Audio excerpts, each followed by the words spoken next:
Hi friend, आज आपण chicken कोबी मंचुरियन बनवणार आहेत.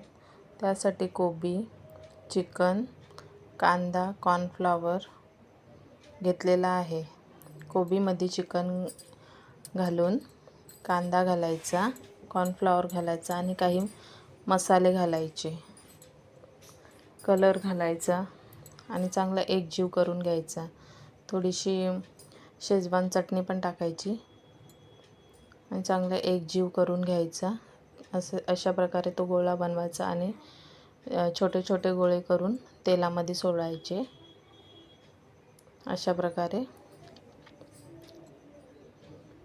झटपट होणारी रेसिपी आहे. तर बघा, अशा प्रकारे मस्त तळून घ्यायचे.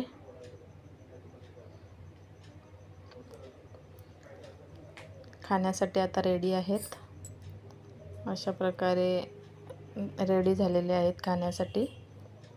बघा, तर तुम्हाला ही रेसिपी आवडली असेल तर लाईक, शेअर, सबस्क्राईब करायला विसरू नका. बाय.